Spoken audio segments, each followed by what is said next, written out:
নমস্কার বন্ধুরা, আশা করি সবাই ভালো আছেন। আজকের এই ব্লগটা প্রধানত কলকাতা থেকে বোলপুর যাওয়ার যে রাস্তা, সেই রাস্তা যদি আপনারা নবাবহাট হয়ে আসেন, নবাবহাট থেকে ভেদিয়া, ভেদিয়া থেকে বোলপুর, এই রাস্তাটা যদি আপনারা ধরেন, সেই রাস্তার কারেন্ট কন্ডিশনটা কেমন সেইটা জানার জন্য অনেকেই অনেক গ্রুপে বিভিন্নভাবে আলোচনা করে থাকেন বা জিজ্ঞেস করে থাকেন। তো সেইটাই দেখানোর জন্য আজকে আমাদের এই ব্লগ। তো এই রাস্তার ডিটেলসটা জানার জন্য ভিডিওটা কিন্তু শেষ পর্যন্ত দেখতে হবে। এখানে আমি রাস্তার এক্সিট, এন্ট্রি দুটোই দেখাবো, মানে কোথা দিয়ে গিয়ে কোথা দিয়ে বেরোবেন সেই দুটোই কিন্তু আমি এখানে দেখাবো, আপনার সঙ্গে শেয়ার করব।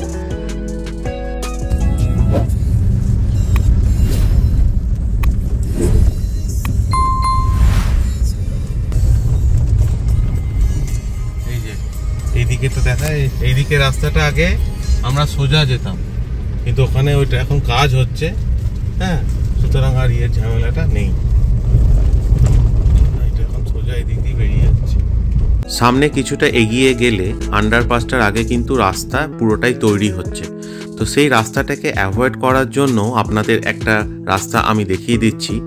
যদি বোলপুর থেকে কলকাতা ফেরেন, তাহলে এই যে রাস্তাটা রাইট হ্যান্ড সাইডে অ্যারো দেখা যাচ্ছে, এই অ্যারোটা দিয়ে গেলেই আপনি ভেদিয়ার রেল স্টেশনের যে মেন রাস্তাটা, সেইটা যাওয়ার আগে আবার একটা আন্ডারপাস পাবেন, কিন্তু সেই আন্ডারপাসে কিন্তু জল জমে না। সেইখান দিয়ে আপনি অনায়াসেই আপনার গাড়ি নিয়ে চলে যেতে পারেন। বর্ষাকালেও ওইদিকে রাস্তাটাতে কিন্তু কোনো প্রবলেম নেই।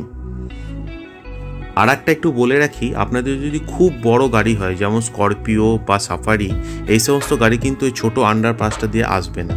সেক্ষেত্রে আপনাকে এই রোডটাই অ্যাভেল করতে হবে। ব্রিজ হচ্ছে, তার মধ্যে আবার রেল গেট।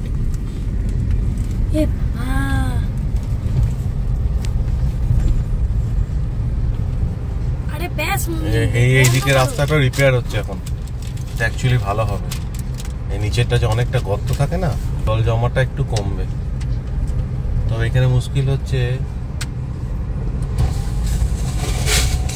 বাবা উঁচু ট্রাকটাও যেতে পারবে। এখানটা রিপেয়ার হচ্ছে, দেখো বাবা, মিয়ার খুলে দেখো।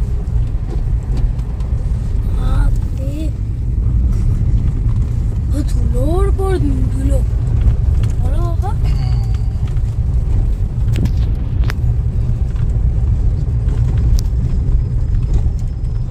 এই সামনে এগিয়ে গেলে রাস্তাটা কিন্তু পুরোটাই তৈরি হচ্ছে, তাই কিছুটা ভালো কিছুটা খারাপ রাস্তা কিন্তু রয়েছে।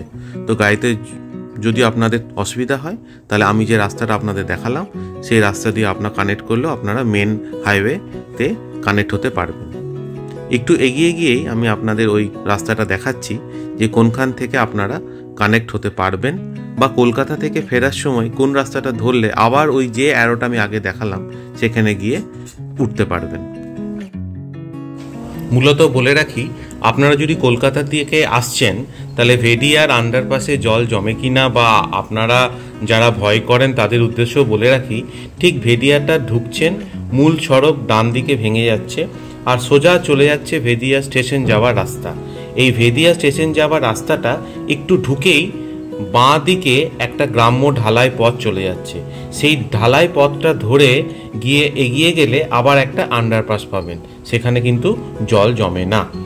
ভেদিয়া বাজার পার হয়ে গিয়ে আপনারা আবার জাতীয় সড়ক 2B-তে উঠে যাবেন। এটা খুব বেশি হলেও ওই 500 থেকে 700 মিটারের মতো হবে আর কি, কিন্তু ওই যেমন বললাম, খুব বড় গাড়ি হলে এখান দিয়ে যাওয়াটা কিন্তু একটু অসুবিধা। আর একটা হচ্ছে, এই রাস্তাটা যদি টোটালি অ্যাভয়েড করতে চান, তাহলে আমাদের কাছে তো অপশন রয়েছে কলকাতা থেকে সোজা ইলামবাজার হয়ে, মানে আপনারা দার্জিলিং মোড় থেকে ডান দিক নিয়ে নেবেন, ডান দিক নিয়ে নিলে সোজা ইলামবাজার। ইলামবাজার থেকে তো আপনারা অ্যারো দেখে বোলপুর চলে আসতে পারবেন, বোলপুর শান্তিনিকেতন, বা কেউ যদি শিউড়ি দুবরাজপুর যেতে চান, তো ওই দিকটাও আপনারা অ্যাভেল করতে পারবেন। ওখানে রাস্তার কন্ডিশন কিন্তু যথেষ্ট ভালো, কোনো অসুবিধা আমি পাইনি। ইলামবাজার দিয়ে এলে 20 কিলোমিটার এক্সট্রা, আর হাইওয়েতে মাঝে মাঝে জ্যাম লেগে যায়, তো সেইটাকে অ্যাভয়েড করার জন্য এই বোলপুরের রাস্তাটা আসা। এছাড়াও ইলামবাজারে অজয় নদী ব্রিজে আপনাদের 20 রুপিস করে দিতে হয়। এক্সট্রা। আমরা ধীরে ধীরে চলে এসেছি যেখানে আমরা এতক্ষণ ধরে কথা বলছিলাম, কোথা থেকে গেলে আপনারা কোথায় মিট করতে পারবেন। তো এই সামনের যে রাস্তাটা আরেকটু এগিয়ে যায়, তারপর আপনাদের বলে দিই। এই যে ট্রাকগুলো যে দিক দিয়ে আসছে সেটা হচ্ছে কলকাতা থেকে আসার রোড। আর একটু এগিয়ে গিয়ে এই ডান দিকে যে রাস্তাটা আমরা দেখাচ্ছি সেইটা হলো ভেদিয়া রেলওয়ে স্টেশন যাওয়ার রোড। এই রেলওয়ে স্টেশন দিয়ে 500 মিটার গেলেই আপনারা হাইওয়েতে টাচ করতে পারবেন। এই যে এটা হচ্ছে স্ট্রেট কলকাতা যাওয়ার রাস্তা। আশা করি ভিডিওটা আপনাদের ভালো লাগলে লাইক অ্যান্ড কমেন্ট করে জানাবেন।